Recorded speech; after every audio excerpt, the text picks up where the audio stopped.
Nosso convidado vendeu mais de 15 milhões de discos e lançou as bandas e cantores mais famosos dos últimos 30 anos. Ele está aqui para falar do X Factor Brasil e do livro que conta a sua trajetória na música, Diguinho. Rick Bonadio!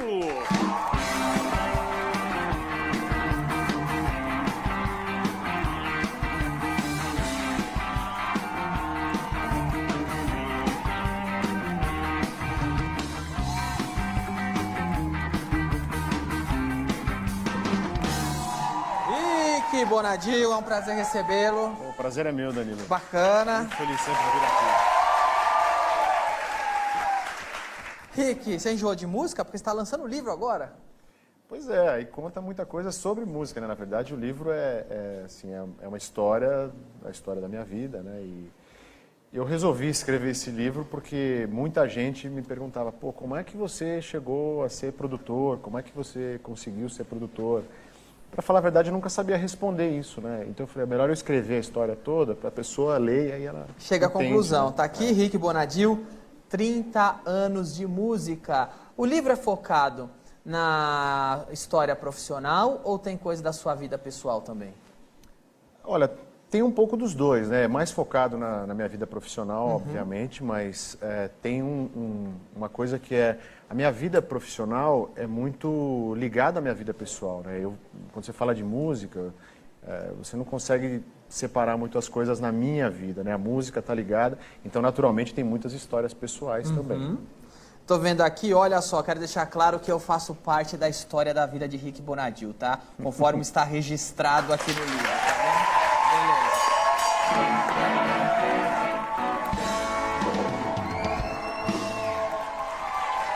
Cara, uma curiosidade aqui, eu não sabia, você é conhecido como um dos produtores mais bem-sucedidos da história da música brasileira, mas você começou com uma dupla de rap. Quando eu comecei a ouvir o hip hop que estava nascendo em Nova York, né, nos anos 80, eu gostei do som e eu comecei a escrever as rimas. Então eu queria realmente Você tinha ser um parceiro rapper, de né? rap? Tinha um parceiro, o Nando. O Nando era Parceiro. negão igual você ou não? Não, era branco também. Era branco também? Mas você chegava aí lá onde eles... Lá no Largo São Bento, não é? Na Estação São Bento, você chegava aí lá? Então, a gente foi algumas poucas vezes. Vocês não tinham medo, não? Os caras te escorraçarem Então, sabe lá? o que acontecia? Você é muito branco pra tá a gente aqui. sofria muito preconceito. Porque a gente chegava lá e a galera do rap olhava pra gente de uma maneira estranha. Não todos. Eu vou dizer assim, por exemplo, tinha o Taíde, que era um cara que sempre foi legal, e a gente é contemporâneo. Aliás, Taíde é um cara, né? gente finíssima. E tinha o Nelson Triunfo, que é um grande, assim, Triunfo ícone, já né? esteve aqui também. Do hip hop. Mas, assim, a maioria olhava a gente de uma maneira estranha, né? Mas a gente queria fazer Porque rap é branco, isso, só né? porque eu sou branco. É meio isso. Tá bom. Tem a capa aqui do disco de rap do Rick? Tem aí pra gente ver? Cadê? Que pose, hein, bicho? Essa mesmo, lá. Quem era você? Era o Vanilla Ice ou o Ferris Bueller ali no fundo? Quem era você? De óculos. O de Vanilla Ice de óculos era você. Mas você lembra de como era a letra? O que as músicas falavam? Não, as músicas falavam basicamente do que acontecia assim, no cotidiano. Daquela Tinha época. uma música que falava de realidade, que o cara era uma história que meio que minha, né? Do cara que vivia falando de que ele não era, ele queria pegar muita mulher, era a minha história. E hoje você vê se dá vergonha, tipo, porra, minha vida era uma merda. Era. Vergonha não dá, mas era. Legal. É isso, né? E aí fomos pro Rio de Janeiro, fazer turnê na Baixada Fluminense. Mas vocês fizeram sucesso, essa dupla teve um sucesso relativo, não? Relativo. Na época vendeu 30 mil discos, o que era uma venda fraca. Assim, teria que chegar a 100 mil discos para ser uma venda boa, Ok. né? Mas, assim, por ser rap, até que funcionou. A gente teve uma música numa novela. Tiveram música em novela e tal, por que desistiu de Porque ser o artista? Porque, na verdade, na gravação do disco, a gente teve num estúdio da Som Livre, aqui na Barra Funda, em São Paulo, e a gente ficou fascinado, né? Eu tocava teclado, programava bateria, e eu, lendo os manuais dos equipamentos do estúdio, eu comecei a descobrir que eu gostava muito de ficar no estúdio. Você gostava dos bastidores. E quando a gente foi fazer a turnê, foi um sofrimento, porque era ruim, né? Não tinha mercado do rap ainda. Não, e viajar é um saco, fazer as coisas... Tudo isso é ruim, mas nas condições que a gente ia era bem pior. Porque nem assim. tinha o cenário, vocês estavam desbravando o cenário do rap. Então a gente ia fazer baile no Rio de Janeiro, era um baile de charme. A gente ia de ônibus, descia lá na Ceilândia, pegava um amigo qualquer, geralmente era um divulgador da gravadora de Chevette, pegava a gente, levava para aqueles bailes da Baixada Fluminense, e a gente fazia 3, 4 shows numa noite de playback cantando em cima. Mas a galera recebia a gente muito bem, só que não pagava bem. Então, era difícil, né? Assim, era difícil mesmo. Aí você falou, quer saber? Eu vou ser o produtor. Na verdade eu falei assim, eu vou tentar arrumar um emprego programando essas coisas aqui que eu sei, tocando teclado e tal. Né? Você viu o negócio e falou, quer saber, eu tô vendo uma puta carência de estrutura e tal, e eu vou começar a atuar nessa área. Pensou mais ou menos por aí? Aqui tá o Rick novinho, cantando. Delicioso, hein? Não é um frango, diga. E aí, quando você decidiu ser produtor, como é que você começou a arrumar seus primeiros clientes? Então, eu montei um estúdio muito pequeno, né? Minha mãe me emprestou um dinheiro. Minha mãe me emprestou, até hoje eu lembro, $3.200. Tô vendo a foto dela aqui agora, e aí? Isso, Dona Maria. Um beijo para minha mãe. Se fosse ela, não estava aqui, né? Claro, né? Mas, enfim, ela me emprestou um dinheiro, comprei um equipamento básico e coloquei um anúncio no Primeira Mão. Era um jornalzinho que a gente colocava anúncio... No Primeira Mão? Um anúncio, era de graça, Era de graça. Você ia lá no balcão e os caras colocavam anúncio de graça. E eu coloquei lá, né? Gravo jingles, demos, discos, ligar no telefone tal. Aí fui lá pro meu estúdio. Você colocou em qual sessão, Primeira Mão? Tinha lá, loirinha, bumbum guloso. Embaixo, Rick Bonadil, produz coisas. E qual foi seu primeiro cliente que apareceu? O primeiro cliente, eu acho que foi um grupo de música andina, daqueles que tocavam na Praça da República, com flauta pan? Com flauta pan, que tocava Simon Garfunkel, tocava músicas, exatamente isso. Esses caras? Músicas latinas, né, dos Incas e dos mais. Com flautinha pan e tal. Me deram um cano, eu lembro. Me deram um cheque sem fundo de uma parte do dinheiro lá. Eu tomava muito cano. Você tomou cano ainda? Tomei muito cano. Você foi lá na Praça da Sé lá pegar a parte que estavam devendo ou não? Eu fui lá para procurar os caras, mas não estavam mais lá. Mas enfim. Mas eu gravava de tudo. Eu gravava gospel, eu gravava sertanejo de raiz, eu gravava... Aí apareceu Sociedade Utopia. Rock. Apareceu Utopia. Utopia é onde começou a minha história, né? Eu produzi o disco do Utopia, que mais tarde viria a ser os Mamonas Assassinas. Né? Uau, aí é que eu realmente apareci e também, se não fossem os Mamonas, eu não teria sido nada. Mas o Sociedade Utopia é nome de um grupo down, de um grupo depressivo. Eles faziam um som depressivo? Então, faziam. Eles eram uma banda de rock já no meio dos anos 80, assim, mas querendo copiar Titãs, Ira, Ultraje. A referência deles, Capital Inicial, a referência deles era o rock que estourou dos anos 80, né? O B-rock. Eles eram meio gótico, The Cure... Era meio sério, assim. A letra era séria. E quem que instigou eles a explorar o lado humorístico, que foi o que fez o Mamonas ser o que é o Mamonas? Então, naturalmente, eles eram engraçados, né? O Dinho era um cara que, assim, com certeza, eu imagino que hoje ele estaria fazendo muito sucesso, assim, com a comunicação e com o humor que ele tinha. Mas as músicas deles eram tristes e sérias. Mas durante a gravação era um monte de sacanagem e o cara era muito divertido. Era um cara muito carismático. Quem que cutucou Aí aconteceu o seguinte, um belo dia, ele me pediu o estúdio emprestado para gravar 2 músicas de sacanagem que ele ia tocar no churrasco. Ele gravou, assim, meio pro Reginaldo Rossi, Pelados em Santos e Robocop Gay. Quando eu cheguei de manhã, eu não estava nesse dia, ele foi gravar de sacanagem, quem ficou gravando foi um amigo meu, Rodrigo Castanho, que trabalhava comigo no estúdio. De manhã eu cheguei, o Rodrigo falou, Rick, você precisa ouvir isso aqui que o Dinho deixou, que é muito engraçado, você vai chorar de rir. Aí ele colocou pra mim, eu falei, bicho, é muito bom isso, né, adorei. Aí liguei pra eles, falei, pô, vem aqui que eu quero falar com vocês. Eles chegaram no estúdio, a gente lembra da conversa ali na cozinha, e eu falando pra eles, pô, vamos fazer o seguinte, se vocês misturarem essa sacanagem toda, essas letras engraçadas com rock and roll, eu consigo uma gravadora pra vocês. E aí, deu certo.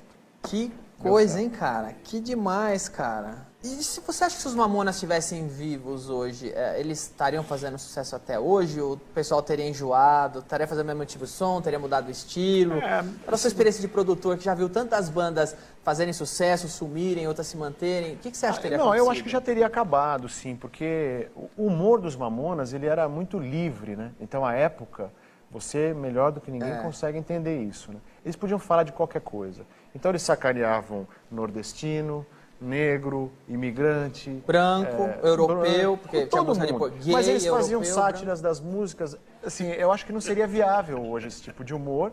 E claro, né, já faz mais de 20 anos. Mas você agora. acha que eles se reinventariam? Porque o Dinho tinha um talento muito pro humor. Tinha até uns papos que ele ia pra Globo. Era verdade ou mentira isso aí? Pra ser Na verdade, humorista? eu acho que o Dinho, com certeza, ele seria um apresentador de muito sucesso. Eu acredito nisso. E os outros meninos, alguma coisa estariam fazendo também de sucesso, pelo talento deles. Mas como banda, eu até acho que não.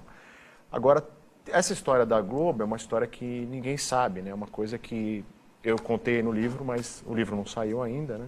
Aliás, então é exclusivo aqui no The Noite.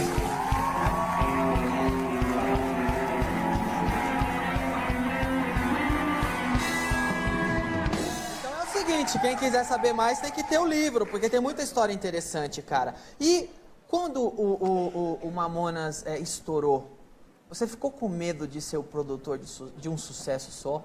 Te deu esse medo? Fiquei. De nunca conseguir superar aquilo? Fiquei com muito medo, porque no momento que assim, os Mamonas faleceram, um dia antes eu era um dos empresários mais requisitados no Brasil. No momento que eles faleceram, eu voltei para estaca zero. Porque você começou no topo, cara. Seria, sei lá, como se eu perdesse a virgindade com a Ellen Roche. Tá bom, daqui eu vou pra onde? Não tem, eu vou virar viado, não tem mais o que fazer. Eu já comi a Ellen Roche, meu Deus, não tem mais o que fazer. Mas no outro dia, a minha preocupação era justamente essa, né? Eu falei, pô, eu preciso acertar de novo, eu preciso fazer outro sucesso, senão eu vou ser o produtor de um sucesso só e fatalmente vou ficar aqui esquecido no zero. Foi aí que veio o Charlie Brown. Zero. Foi aí que eu conheci o Charlie Brown Jr. É verdade que, a princípio, você não gostou do som deles de primeira, assim? Não, eu gostava do som do Charlie Brown, eu gostava da energia, eu gostava muito do que eles faziam. O que acontecia é que, na época, o som dos caras era muito louco. Por exemplo, o Couro Vai Comer, que é a primeira música de trabalho deles, ela originalmente chegou pra mim numa demo e ela tinha 7 minutos de duração. Porra! Então não dava, Que né? saco, bicho. Era meio longo, assim, virava um hardcore, Aí depois você fez virava seu trabalho de produtor. um ska, exatamente. Aí eu dei uma mudada, assim, peguei as melhores partes e aí eu acho que o som acabou funcionando. Agora, você acha que a internet matou o encanto dos videoclipes, do rádio? Eu acho que a internet trouxe um lado muito bom, que é a facilidade de divulgação, a agilidade do artista colocar a música dele rápido para o seu público, né? Mas também tirou um pouco do glamour, né? Porque hoje todo mundo acha que é artista. O cara grava uma musiquinha ali, coloca na internet, no YouTube, e ele acha que ele já é artista. Uma outra coisa que eu acho um pouco ruim é essas coisas de rede social, porque tinha um glamour, né? Você olhava o artista e você falava, porra, eu quero um dia encontrar esse cara, eu quero um show dele. Se eu tiver um autógrafo, então eu estou realizado. E hoje você olha no telefone e você vê o cara ali acordando de manhã, tomando café da manhã. Não, e o cara não só cagou pro autógrafo, quando ainda fala, seu bosta, você é um merda. É pra isso aí, rede social, cara. Agora você também é um pioneiro de reality show no Brasil, reality show musical. Você teve o primeiro eu fiz aqui. O primeiro foi no aqui, SBT. não foi? Foi Popstars. Foi Popstars. Foi daí que saiu o Ruge? O Ruge. O Ruge, não é? E você tem saudade do Ruge? Não pensei em voltar com o Ruge, cara? Um monte de gente tem saudade. Pô, eu tentei voltar com as meninas, mas elas estão com objetivos diferentes. E não dá pra fazer um Ruge com uma nova formação? Olha, eu acho que até daria, viu? Acho que até daria, mas é complicado, meu. É complicado. Hoje você tá no X Factor. Hoje eu tô no X Factor. Que tá na Band. Isso. Aliás, muito obrigado à Band, minha primeira emissora aí, com muito carinho. Obrigado por liberar o Rick Bonadil aqui pra gente. Vamos ver o Rick no X Factor? Como produtor e como jurado de reality show de música, é difícil você ter que falar na cara quando você não gosta de alguma coisa? Ou você não tá nem aí? Eu não tô nem aí, não. Mas não é num sentido ruim, é num sentido bom. Eu já cheguei a essa conclusão. As pessoas precisam ouvir a realidade. Mas com educação, com respeito e com cuidado, né? Porque você também está lidando ali com o sonho das pessoas, né? Mas precisa falar. Para que a pessoa melhore, precisa falar. Então, eu faço isso no meu dia a dia, né? Eu sou produtor, eu passo o dia inteiro dizendo para as pessoas, pô, isso tá bom, isso não tá bom, vamos fazer de novo? Ó, essa aqui vamos fazer a boa, essa aí não foi boa. Ó, esse solo aí, Pô, não foi bom. Esse riff teu aí, Você passa o Roger, dia inteiro não tá legal, recebendo. assim, vamos fazer outro, vamos procurar. É minha profissão. Sua profissão é achar o que tá ruim pra melhorar. Exatamente. E, Eu assistindo o programa, desculpe me interromper, mas parece que as pessoas hoje em dia, elas fingem que estão cantando, né? É afinada, mas não vai no feeling mesmo. Parece que fica meio... então, mas É meio... você tem razão. E eu acho que esse é o fenômeno da internet um pouco. Porque o cara canta ali pra câmera, mas cantar num palco é diferente. Ele ganhou tem que 20 colocar like. energia na voz. E é o que a gente está procurando Ele no ganhou programa, 100 é likes isso. e acha que é artista. Nós estamos procurando o X Factor, que é isso, exatamente isso que o Roger está falando. E o formato dá uma liberdade para mim, que sou produtor, assim, fantástica. Que é isso, por exemplo, separar um grupo de meninas que existia uma boa, mas a outra não era boa. Ou juntar O famoso grupo One Direction, na Inglaterra, surgiu no X Factor, não foi o One isso? Direction, o Fifth Harmony. Eles foram filtrando Exatamente. O Fifth Harmony surgiu dentro do programa. dentro do X Factor. E o One Direction também. Não existia, eles eram pelo, individual. Pelo né? que você tá no X Factor aí na Band, você tá sentindo que vai surgir um grupo que vai mexer com todo mundo também? Tem um grupo de meninas que a gente juntou lá, que eram meninas boas individualmente, mas juntas elas são sensacionais. Que elas já até acharam um nome, é Ravena, é um grupo que é muito bom. Se bobear, vai cumprir aí a saudade, o buraco que o Ruge deixou, né? Eu torço para que sim, né? Se elas se entenderem, se rolar a relação pessoal, porque mulher tem que se entender, né? Mulher, o complicado é mais a relação pessoal do que musical. Olha, eu queria muito tampar o buraco que o Ruge deixou. Bom. Mas isso que você falou do pessoal que canta na internet porque recebe 100 likes, acha que é cantor, acontece com humor também. Às vezes o cara na internet fala, o pessoal, divertido no YouTube. Aí você vai ver, aí o cara faz show. Quando o cara vai fazer show, ele tá contando as minhas piadas. Porque aí no show não funciona na hora que você vai fazer. Uma coisa é uma coisa, outra coisa é outra coisa. Então, mas o que eu recebo de demo de bandas inovadoras que estão... Olha, eu inventei um negócio sensacional, mas o cara copia o traje. Aí é tudo, é o que você mais recebe. Assim, tem muita banda hoje fazendo um rock inovador dos anos 70. Porque eles têm 20 anos, eles não sabem que Eles a gente acham já que é enjoou inovador. disso. O planeta já enjoou E disso. sertanejo está recebendo muito? Porque agora a moda é sertanejo. Eu recebo muito de tudo, A gente tem uma dupla aqui no programa que até te procurou recentemente e você foi um pouco duro, você foi, não vou dizer duro, você foi bastante incisivo com eles. Essa dupla aqui tá querendo estourar, olha. Alô, Rick! E aí, cara? E aí, que dobradinho, caramba, que emoção, cara! A gente tem um sucesso pra você, cara. Cara, chama Eu Como Gente Demais. Eu vou cantar e aí tu vê se tu quer produzir, tá? Dupla Muri e Léo. Eu como gente, eu como gente, eu como gente demais. Não importa se pra dentro seja moça ou rapaz. Valeu, Barreto? Então pra produzir a gente, Rick? Não.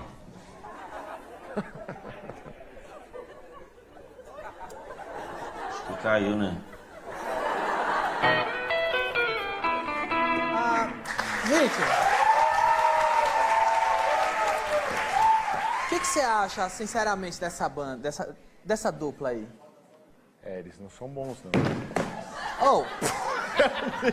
Quem fez isso aqui? O que tá Se acontecendo? liga aí, ó, arrombado, cuzão, hein? Tu vê onde tu anda, hein? Fica ligadinho, hein? Tô nem aí, não! Caramba, velho. Alguém tira esse saco daqui, por Puta favor. susto, meu. Tira esse saco daqui. Cacete. Alguém mexeu com você de fato no X Factor? Teve um candidato. Mexeu sim. Alguns, né? Tem o tal do Luan. O Luan é sensacional. Sensacional. Ele é um espírito iluminado. Assim, ele é mais do que só um cara que foi lá cantar. Vamos ver, tem aí o trechinho? Cadê? E ali dá pra ver, você se surpreendeu mesmo, cara. Surpreendeu todo mundo. E é corajoso, né?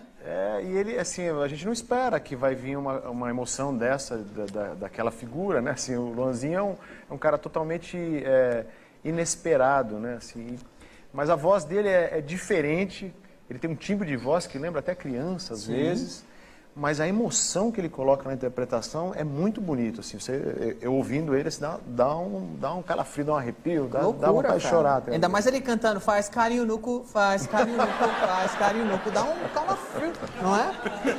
Que horas que passa X Factor na Band? Então, de segundas e quartas-feiras, às 10h30. Segundas e quartas, 10h30, 10h30. X Factor passa na Band. Tá? Eu não assisto de segunda porque eu tô vendo a Patrícia. E de quarta tem um ratinho, mas é legal. Segundas e quartas, 10h30 na Band. Você faz palestra@rickbonadil.com.br? Eu tenho feito palestra para garotada, adolescentes e pessoal de faculdade que está decidindo o que vai fazer na vida ainda. E para as empresas tem a coisa motivacional mesmo, de que assim, no mercado da música a gente sobe e desce tantas vezes que é muito difícil se manter motivado. Então eu sempre digo para as pessoas, ó, o segredo da vida é se manter motivado. Então eu falo um pouco sobre isso. Legal, quem quiser, palestra@rickbonadil.com.br para a palestra do Rick. Agora, você acha que o rock morreu? Bom, da última vez a gente matou o rock aqui. É né? mesmo, vamos relembrar. Agora vamos ver a rapidez. Parei! Olha! Ali! Oi, Danilo, eu sou teu fã!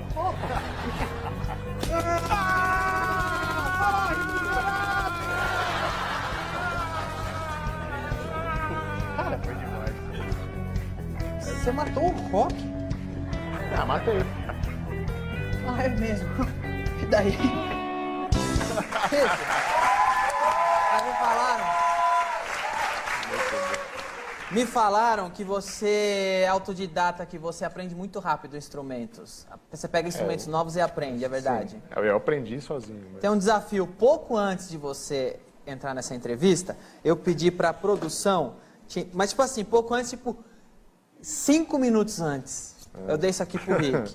Como chama esse instrumento? Kalimba. Kalimba. Pedi pro Rick dar uma analisada no negócio. E eu quero ver agora se você... Você tem que destruir aqui na Kalimba? Bom, vamos ver. Eu vou te acompanhar no meu kazoo. Vamos lá? Eu... Que música você quer? Vamos no internacional? Frank Sinatra? Frank Sinatra? New York, New York? Vamos nessa. Vamos lá. Vamos do refrão? A gente vai sair de bloco, tá legal? Traz. Vocês não precisam se preocupar. Apenas admirar a belíssima melodia, aplaudir com o coração e com a alma o que vai acontecer aqui nessa dupla. Rick e Danilo, encerrando o bloco com New York, New York.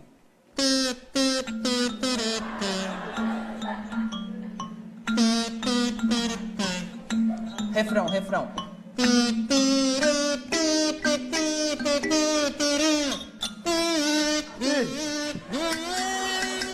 Peraí.